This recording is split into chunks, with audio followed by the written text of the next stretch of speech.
This is my first time diving into the Bible. I am Mountainsmith, and today I'm reading Genesis chapter 49. I just read Genesis 48, and Jacob, the father of Joseph, blessed Joseph's two sons differently. He crossed his arms, and he blessed the younger one to then end up being greater than the older one sometime later on.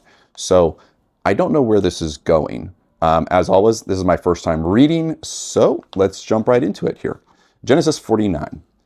Jacob's last words to his sons. So I guess he's about to die here because that would make sense.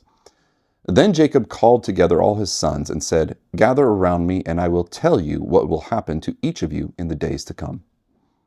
This one's pretty interesting because this looks like it's going to be all his words as opposed to us actually reading a story of what happened. Because these are, I don't know if we can see that there, his actual words. So, for any of you that are joining me or that have never read the Bible, you're probably following me along is going to be the best idea here, potentially, or finding your own way. Hopefully the sound isn't bad. I got a lot of noise outside, so we'll go with it. "Come and listen, you sons of Jacob. Listen to Israel, your father." Oh, he's finally calling himself Israel. It's about time. He has been named Israel 2 other times. God said your name's going to be Israel. And so I've been wondering why we have been referring to him as Jacob for all this time. Okay, start this again because this is supposed to be his words. "Come and listen, you sons of Jacob. Listen to Israel, your father. Reuben, you are my firstborn, my strength, the child of my vigorous youth. You are first in rank and first in power. But you are as unruly as a flood, and you will be first no longer." This is like his the final will in Testament. Like he is saying, this is how the power of the family is going to be from here on. Before I die, I will let you know. It's like his will. "For you went to bed with my wife, you defiled my marriage couch." I don't remember that. Is that what happened? Did Reuben do that? "For you went to bed with my wife, you defiled my marriage couch." Wow. I might have to remember that. Okay. Simeon and Levi are 2 of a kind. Their weapons are instruments of violence. May I never join in their meetings. May I never be a party to their plans. For in their anger they murdered men, and they crippled oxen just for sport. A curse on their anger, for it's fierce. A curse on their wrath, for it's cruel. I will scatter them among the descendants of Jacob. I will disperse them throughout Israel.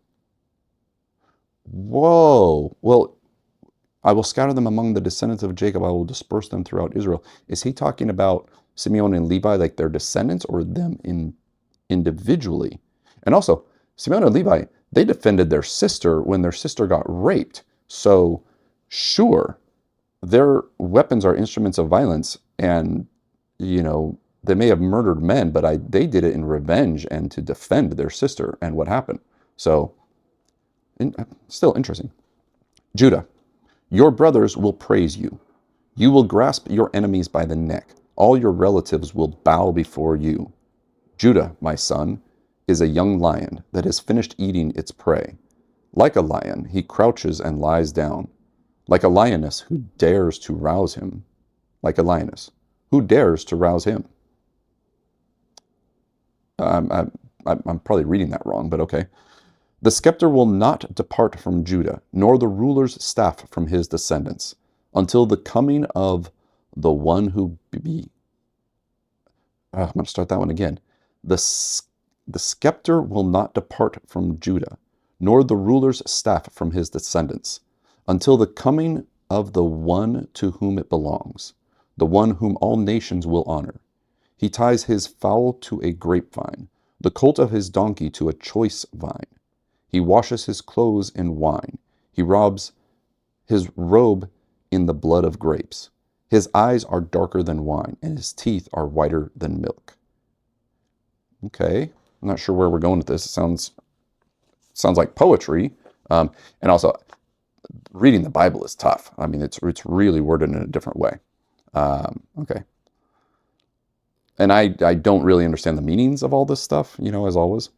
Zebulun, you will settle by the seashore, and will be a harbor for ships. His borders will extend to Sidon. Is Issachar is a sturdy donkey, resting between two saddlebacks. When he sees how good the countryside is and how pleasant the land, he will bend his shoulder to the load and submit himself to hard labor. Wow, so he's saying that Issachar sounds like he's going to be quite the labor worker. Dan will govern his people. Dan, so simple. Dan, what's up, Dan? Dan will govern his people. Like any other tribe in Israel, Dan will be a snake beside the road, a poisonous viper along the path that bites the horse's hooves, so its rider is thrown off. I trust in you for salvation, O Lord. That's interesting. So Dan will govern his people like any other tribe in Israel. Dan will be a snake beside the road, a poisonous viper along the path that bites the horse's hooves, so its rider is thrown off. I trust in you for salvation, O Lord. It's quite a kind of testament to what Dan is going to be like. Gad will be attacked by martyring bands, but he will attack them when they retreat. Okay. Asher will dine on rich foods and produce food fit for kings. Interesting. He will dine on rich foods and produce food. He's almost like an amazing chef, it sounds like. Naphtali is a doe set free that bears fruitful fawns. Joseph is the fowl of a wild donkey, the fowl of a wild donkey at a spring, one of the wild donkeys on the ridge.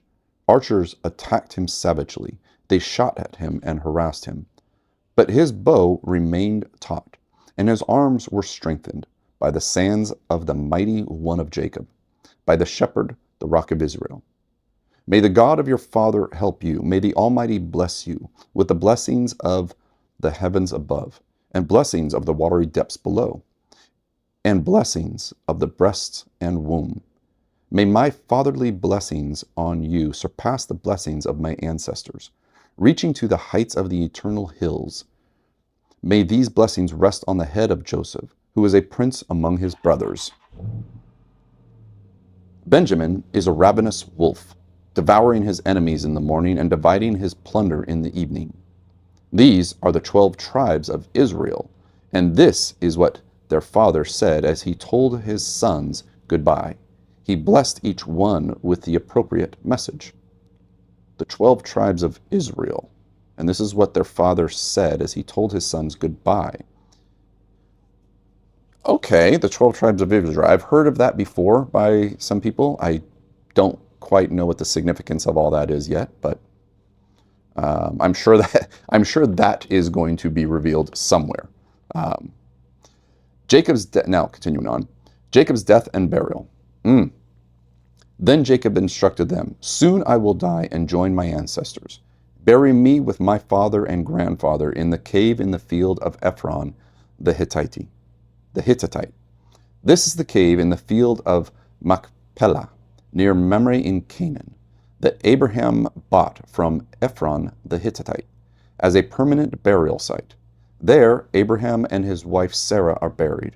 There, Isaac and his wife Rebekah are buried. And there I buried Leah.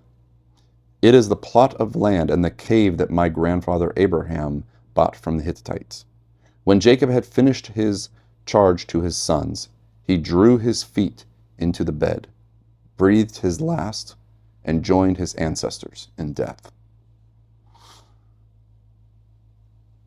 Wow.